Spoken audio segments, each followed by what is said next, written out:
Pulube sa Karinderya Kanole Horror Story. Kadalasan, kapag sinabing karinderya sa mga horror story, ang sospek ay may-ari. Pero sa kwento natin, medyo maiiba. Tara, sabay-sabay nating alamin. Si Mr. Libiste ay merong kainan.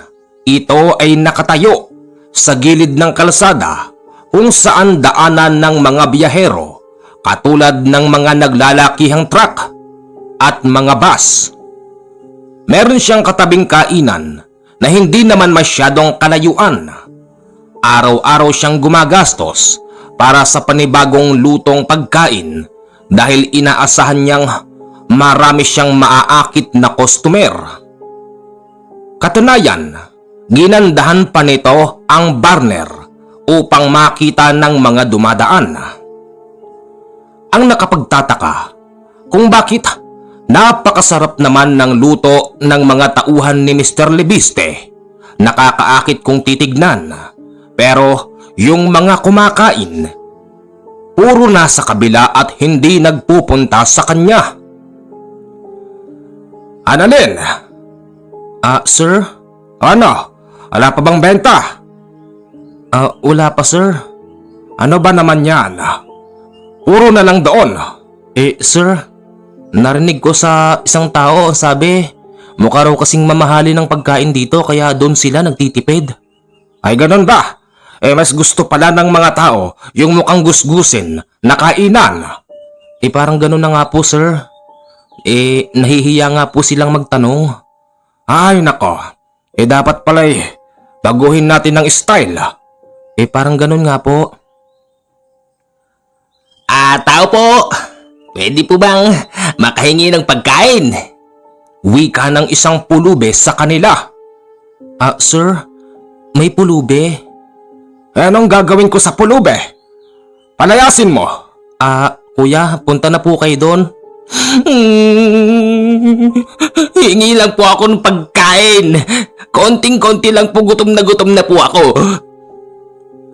Ang pulubing yun ay nakaluhod pa, nagmamakaawa habang humihingi ng makakain sa kanila. Ang ginawa ni Mr. Libiste, nilapitan yung pulube at sinabing, gusto mo ng pagkain? O heto! Sinipa ni Mr. Libiste ang pulube, kaya ito agad na natumba. Lumayas ka rito! Malas na nga ang araw na ito, dinadagdagan mo pa! Sigaw ni Mr. Libiste sa pulube at nakita yon ng mga kumakain sa kabila. Sabi nga ng mga tao doon, utod ng kasamaan ng ugali si Mr. Libiste. Maya-maya pa'y merong mangilan-ngilan na mga pasahero ang lumapit sa pulube at binigyan ng makakain. Maraming salamat ho rito. Tatanawin ko pong isang napakalaking utang na loob to. Wika ng pulube. Kinagabihan, ang pulube ay nagdadaan sa harapan ng kainan ni Mr. Libiste. Tanging ang kanyang tagabantay lang ang naiwan mag-isa doon. Umastang parang aso ang pulube. Maging ang kanyang mga palad ay nakadikit sa lupa. Maya-maya pa'y tumalon ito ng mataas at agad siyang napunta sa pinakamalapit na puno at naghalambitin. Kitang-kita niya ang bandang likuran dahil wala naman itong bubong. Nakita niyang may lalaking nag-iinom tapos may mga nakasabit na hita ng baboy. Tatrabahuhin ko pa ba to? Lasing na ako. Wika ng lalaking nakatambay na lasing. Sige, matulog ka na.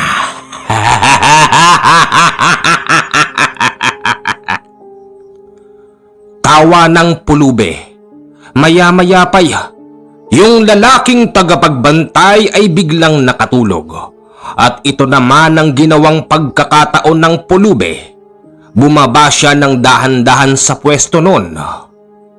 Nakita niya Yung nakasabit na hita, pinalitan ito ng pulube na hita ng tao. Tapos inorasyonan para maging dati pa rin sa paningin ng tagapagbantay dahil siya rin pala ang tagaluto. Kinabukasan, magang-maga, may huminto na isang malaking truck sa tapat ng kanilang kainan. Lumabas agad si Annalyn at inaalok na kumain ang dalawa. Magandang umaga po. Kakain po kayo, masarap po yung luto namin. Bati ni Annalyn sa kanila. Agad na pumayag ang driver at pahinante at nang matikman nila ito, sabi nga nila, kakaiba ang lasa at tinatanong kung anong klaseng karne daw ba yun. Itinuturo pa ni Annalyn yung buto na pinagtanggalan ng karne. Tuwang-tuwa naman ang dalawa. Mga sir, sana pagdaan niyo uli dito kayo kumain. Wika ni Annalyn at tumangulang yung dalawa. Nang dahil sa tuwa ng driver at pahinante, pinasobrahan pa ng kaunting pera yung kanilang binayad. Makalipas ang isang oras, may humintong ordinary bus. Mula sa kanilang pinagparadahan ay amoy na amoy yung napakasarap ng luto ng tauhan ni Mr. Lebiste. Kain na po kayo? Wika ni Annalyn. Kain na po kayo mga boss. Masarap po dito yung luto namin. Sige na at meron pang discount. Wika ni Mr. Lebiste sa mga customer. Maya-maya pa dahil sa bango ng kanilang luto, nagtungo roon ang 4 na lalaki upang tikman yung kanilang luto at nagtanong pa kung gaano ba ito kamahal. Ayon kay Mr. Lebiste, napakamura lang ng kanilang paninda. Sa tingin lang mukhang mamahalin dahil nga mukhang mamahalin yung kanilang kainan at malinis. Sarap ah! Wika ng isang customer. Dahil sa nasarapan kayo, may discount. Natuwa ang mga customer. Simula nung mga oras na yon ay halos sunod-sunod na ang dating ng customer sa kanila. Tila ba natabunan na yung kabila dahil hindi na nila gusto yung pagkain at para bang merong anting-anting sa kainan ni Mr. Lebiste na nang-aakit ng mga customer. Sa loob ng maghapon marami silang naibenta, halos naubos ang kanilang paninda. Annalyn, sir? Napakasarap pala ng pagkain natin ngayon. Saan ba nabili yung hita ng baboy? Sir, sa Katayan lang po. Nasaan na yung taga-karne? Wala pa sir Baka po umiinom na naman. Hindi bale. Malaki benta natin ngayon. Heto, kunin mo. At kapag dumating yung taga-karne, ibigay mo ito. Sir, sobra-sobra po yata ito. Hayaan mo na. Importante, masarap yung luto. Sige na. At mamamaya, palengke ka na bago magsarado. Sige po, sir. Paglabas ni Mr. Lebiste sa kanyang kainan, ang pulube ay naroroon. Nakabuka ang kanyang mga palad habang nakangiti kay Mr. Lebiste. Sir, palimos po! Palimos po! Ay, ikaw na naman! Ako'y napupuno na ako sa'yo. Halika nga rito. Naglabas ng baril si Mr. Lebiste at nagtatakbo yung pulube. Sa pag-aakalang hindi na babalik ang pulube, nagawa niya itong takutin at putukan ng isang beses pero hindi niya pinatatamaan. Sama ng ugali mo. Salbahe ka! Wika nung pulube. Kinagabihan, ang pulube ay naglalakad. Nakakita ito ng kapwa niya pulube. Nilapitan niya ito at agad niyang dinukot ang puso nun. Kinatay niya ang kapwa niya pulube at kinuha yung parting malaman. Para sa'yo to, Mr. Lebiste. Wika nung pulube.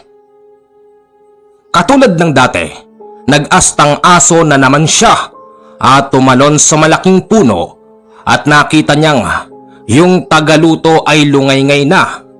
Tulog na pala ito dahil sa kalasingan.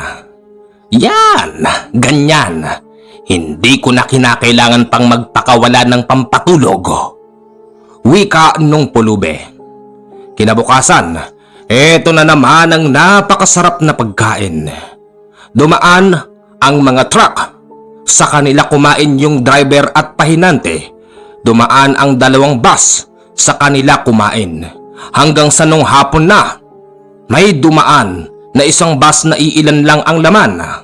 May bumabang 4 na lalaki at ang isa doon ay kaibigan ni Kanole. Manong, baka naman iwanan mo kami. Wika ni Maynard sa driver ng bus. Hindi ho, sige ho, kumain lang kayo dyan. Sige. Bango saan ba yun?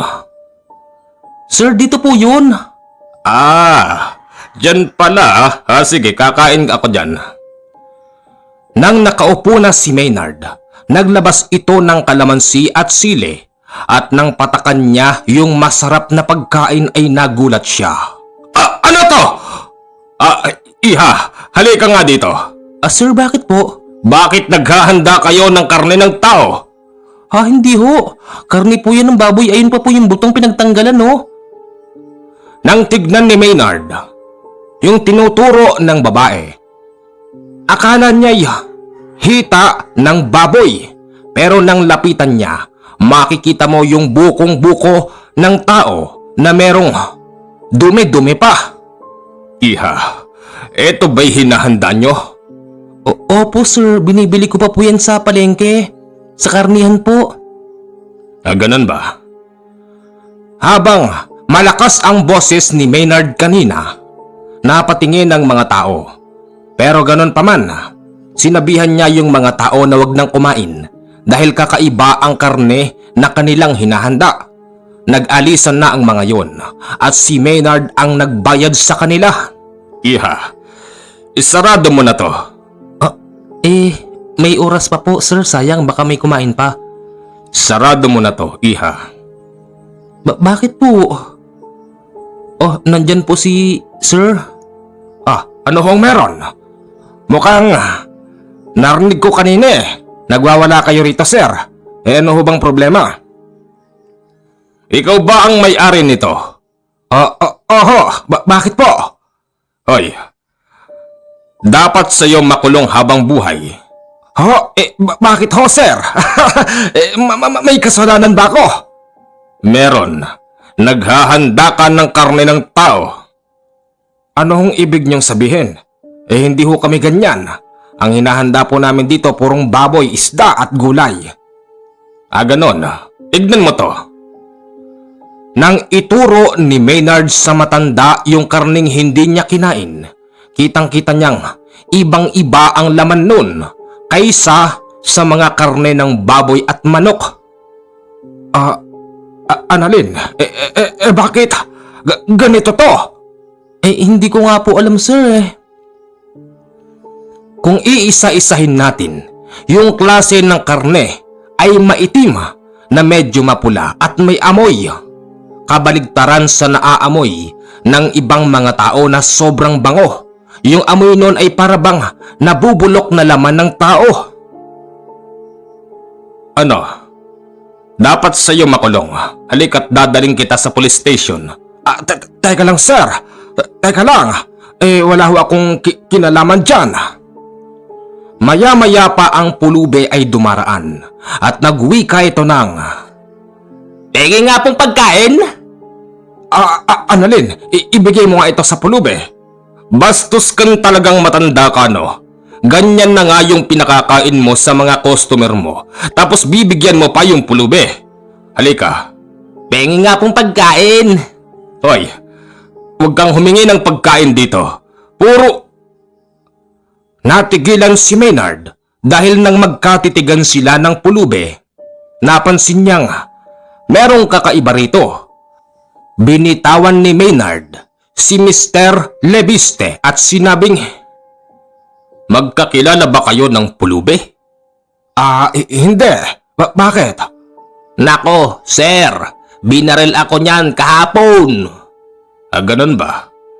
Teka, saan ka ba nakatira?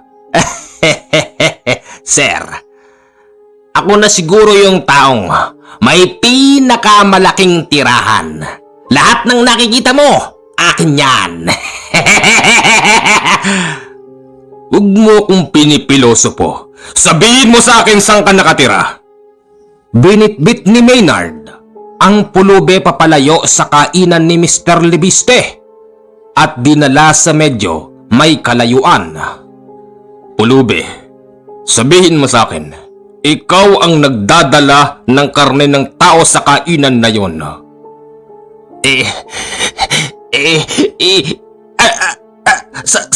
Salbahe siya. Salbahe siya. Ganon. Huwag mong gagamitin sa akin yung salitang salbahe dahil hindi yan makatwiran para gawin mo yon. Anong dahilan mo, ha? Aminin mo sa akin. Wala. Kasi salbahe siya. Binabaril niya ako araw-araw. Ganon. O baka naman gusto mo lang magkalat ng lahi. Hindi ho. Aminin mo sa akin o hindi. Aswang ka, di ba? Oo. Pero, sabi ko na nga ba? Sa galit ni Maynard, nagawa niyang ihagis sa bangin ang pulube. Hindi siya naawa at alam niyang hindi naman ito mamamatay doon. Alam din niyang ang mga ganyan ay may kakayanan na pagaanin ng katawan upang hindi lumagapak sa lupa. Ay nako. Bumalik si Maynard sa lugar ni Mr. Libiste at sinabing, magsarado na kayo. At ikaw, ha? Masyado palang masama ang ugali mo. Ang may gawa ng lahat ng yan, yung pulube. Isa siyang aswang dahil sa pagiging salbahe mo, binigyang kanya ng mga ganyan. Nagkakalat lang yon ng lahi. Huwag ka nang magbukas, Mr. Libiste. Naintindihan mo? Ay bakit naman? Wala akong kinalaman doon. Naubos na ang oras ni Maynard dahil papaalis na ang bus. Nagbanta si Maynard na babalik siya sa mga susunod na araw. Kinagabihan, ang pulube ay naroroon na naman. Hindi mo ko mapipigilan, albularyo. Wika nito. Muli na naman siyang tumalon sa puno. Pero sa pagkakataon na yun, natsambahan siya ng tagaluto. Nakatingin ito sa itaas kung saan siya naghalambitin habang nagsisigarilyo at umiihi ang tagaluto. Napasigaw ito nang makita siya. Agad na kinuha ng tagaluto yung kanyang itak at itinutok sa kanya. Sa takot ng pulubing aswang, bigla itong nagtatalon at tumalon din sa bangin. Bumalik ka rito! Papatayin kita! Sigaw ng tagaluto. May oras pa. Wika nung pulube. Makalipas ang 2 araw. Araw ng Sabado, bandang alas 9 ng umaga. Bossing! Bossing! Sulat! Hehehe! Bossy! Aba, malayo pala si Bossing ah. Mukhang hindi ako maririnig. Lapitan ko nga. Uy, ano na naman? Sulat, Bossing. Galing kay Maynard. Teka. Pulube. Nagbibigay ng karne ng tao. Aba, ayos. Kumain ka na? Hindi ako kumain. Binabasa ko kanina yung pinadala sa'yo ng Maynard na yun yung pinapakain daw dun sa gilid ng daan sa may daanan ng bus at truck. Karne daw ng tao. Yak! Ano? Yak! Narinig mo, Bossing? Naku, arte mo. Boss, anong gagawin mo dyan? Ang sabi niya, dumaan daw ako roon. Tapos, alamin ko raw kung talaga bang totoo at nang matapos na yun. Boss, parang papuntang Colby yan ah. Anong Colby? Bicol!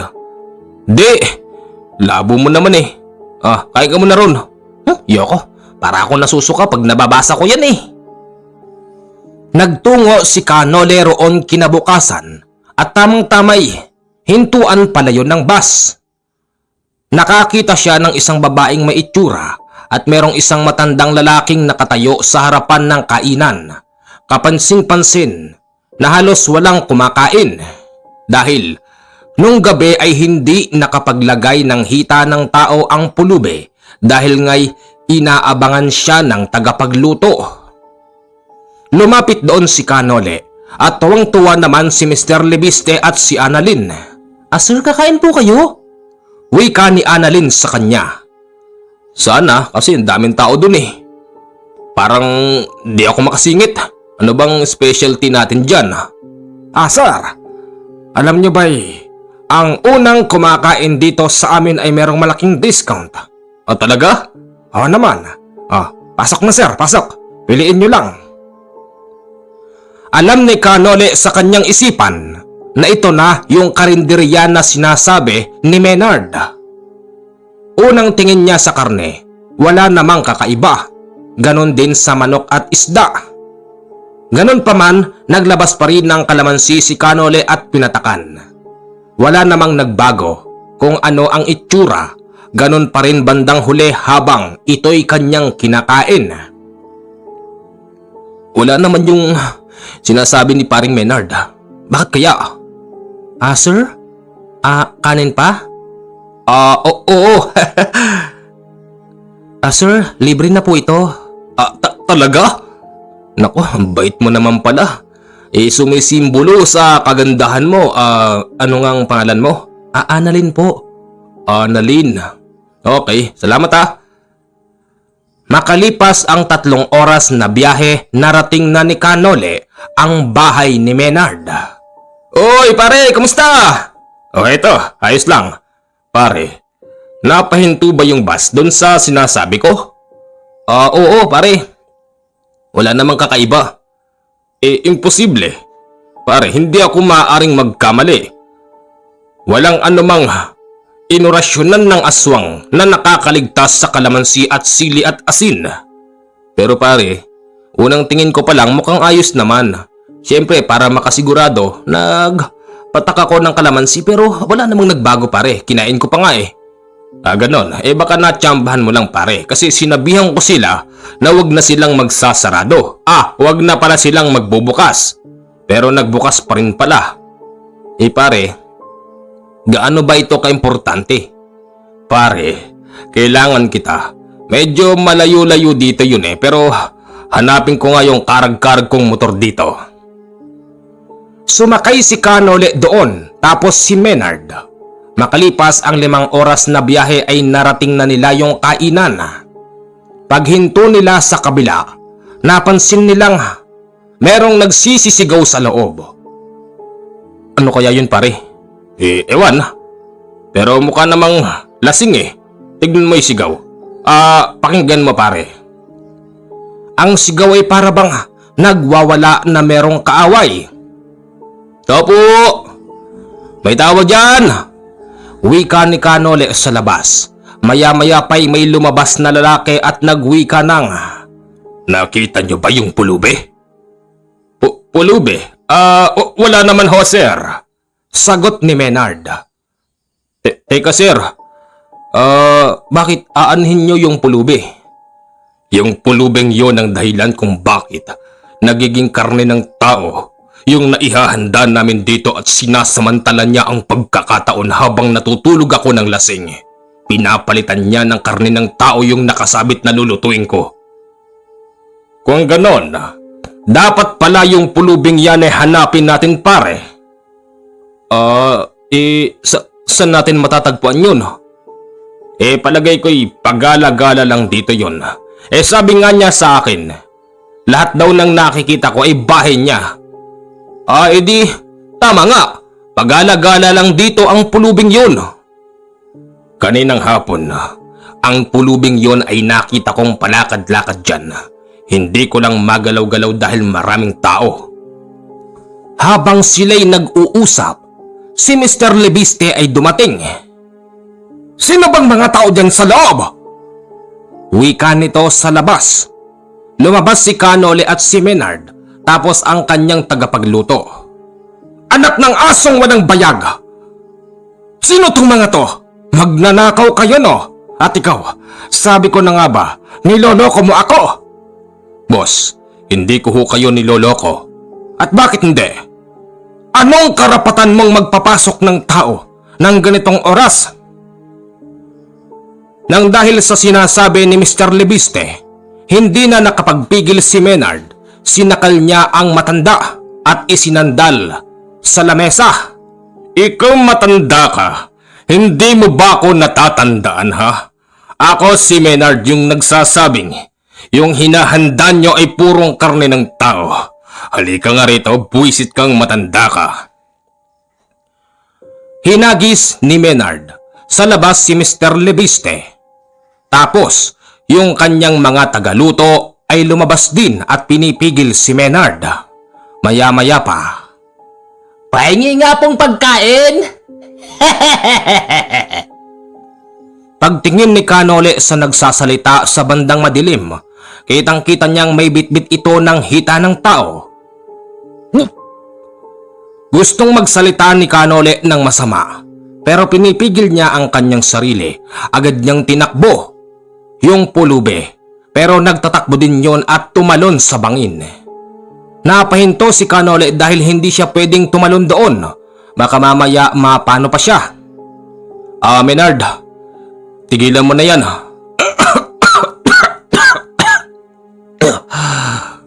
"Ididemanda kita. Sinakal mo ako." "Ikaw ang dapat na maidemanda dahil naghahanda kayo ng karne ng tao. Oo, wala kayong kinalaman pero ang pulubing yon ang siyang dahilan. Nang dahil sa pagiging salbahe mo. Ayan, ganyan ang nangyayari." Nang dahil sa sinabi ni Menard ay natigilan si Mr. Lebiste. Ginoo, wala talaga kaming alam dyan eh. Pwede bang magtulungan na lang tayo kung paano ba matitigil yun?" "Matitigil lang yon kung hindi ka na maghahanda pa nang makakain araw-araw at tigilan mo yung pagiging masama ng ugali mo." "Hindi, Menard, hindi rin yun matitigil kasi may katabing karinderya eh. Baka mamaya doon naman lumipat yun. Matitigil yan kung hahanapin natin ang pulubi." Sige, saan ba tumalon yun?" "Diyan, sa bangin. Abangan natin magdamag. Hoy tanda, eto ang tandaan mo. Kung tutuusin wala namang kaming dapat na pakialam dito. Pero dahil sa kami mga albularyo, meron lang din naman kaming kaunting concern sa mga kumakain ng hinahanda nyo. Dahil kapag naging aswang ang mga yan at kumalat ang lahi, sakit din ng ulo namin yan. Tandaan mo yan ha, tanda." Sir, oho." "Mabuti naman at nagkakaintindihan tayo." Inabangan nila magdamag na magpakita ang pulube hanggang sa nakatulog na lamang si Menard. Si Mr. Lebiste naman ay nakatulog sa kanyang sasakyan habang yung tagaluto ay alertong. Palingalinga ang mata at meron pang hawak na 2 itak. "Kapag nakita ko yan, titigpasin ko ang ulo ng pulubing yan," wika nung tagaluto. Maya-maya pa, bumubulahaw ang napakalakas na sigaw. Salbahe ang taong yan! Nang dahil dyan, binigyan ko siya ng masarap na pagkain at maraming customer. Sigaw na nagmumula sa bangin. Nagtungo roon si Canole at inaabangan niyang lilitaw doon ang pulube. Hindi nga siya nagkamali ng pinwestuhan dahil mula sa ilalim ay tumalon ng mataas ang pulube. Heto na ako! Sigaw ng pulubi at dire-diretso itong nasubsob sa lupa. Aray ko! Aray! Bitawan mo ako! Aray ko! Hindi naman kita kilala! Hindi naman kita inaano! Hindi nga, pero masyado ka ng maraming kasalanan. nang dadamay ka pa ng tao at ginagamit mo pa ang pagiging salbahe ni Mr. Lebiste. Hoy, pulubing aswang, tandaan mo ito. Para sa amin hindi makatwiran yung ginagawa mo. Kaya mo lang ginagawa yan para magkalat ng lahi, hindi ba? Hindi. Dapat lang sa kanya yan. Ginoo, yung ginagawa ko walang halong panghahawa. Imposible. Ikaw? Hindi manghahawa? Aminin mo sa akin. Nilagyan mo ng panghahawa yung pagkain para kumalat ang lahi mo. Hindi nga po. Sa galit ni Mr. Lebiste, kinuha niya ang kanyang baril at pinutukan ng isang beses sa ulo yung pulube, pero nagulat siya dahil yung bala ay tumalbog at tumama sa kanyang tagapagluto. Buti na lang sa bandang hita yun tumama. Itigil mo yan! Hindi yan tatalab! Wika ni Canole. Yung tagapagluto ay agad na isinugod sa ospital ni Mr. Lebiste. Ngayon eto ang problema.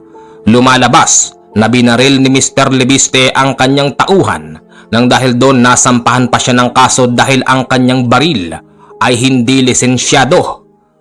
Sinasabi naman ng tagaluto na aksidente lang ang nangyari, pero hindi ito makatwiran sa mata ng batas, lalong-lalo na kung hindi lisensyado ang gamit na baril ni Mr. Lebiste. Ang pulubi naman ay pansamantalang kinakausap ni Maynard at ni Canole at sinabi nito ang lahat ng ginawa niya sa mga nakaraan. Utod ka naman pala ng kasamaan ng ugali. Pare, tuluyan na natin to.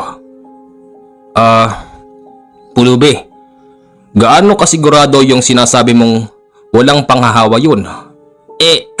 Kasi Ginoo, napapansin ko araw-araw, walang kumakain kaya binigyan ko ng masarap na makakain para kumita naman ng matanda para maging mabait siya sa akin, para hindi niya ako binabaril.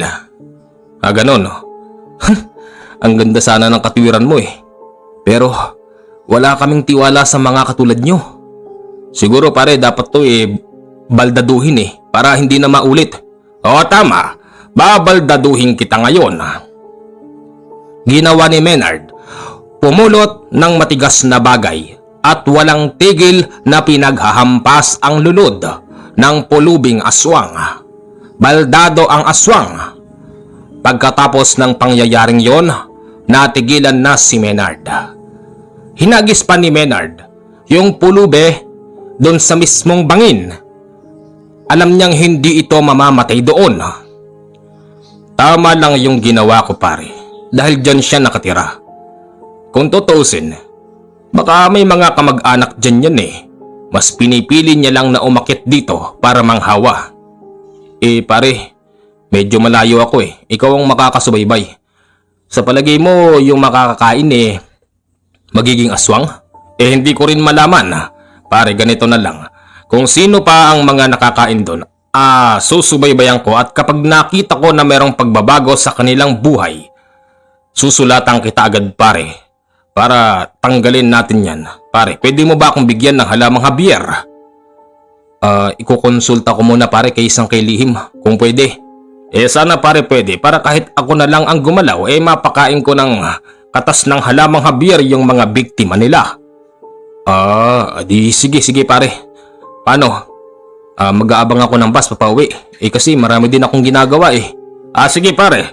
Maraming salamat at napaunlakan mo ang pag-anyaya ko sa iyo dito. Sige pare. Mga kababayan, isang magandang araw po sa inyong lahat. Pasensya na po kayo kahapon kung wala tayong upload dahil sobrang abala ko. Sana'y ang kwentong to ay inyong nagustuhan. Inuulit ko, bukas ng gabi, meron na po tayong upload sa isa nating channel na Misteryo ng Bayan. Dahil meron na po tayong narrator doon. Sana'y inyong suportahan. Maraming salamat po at mabuhay po tayong lahat.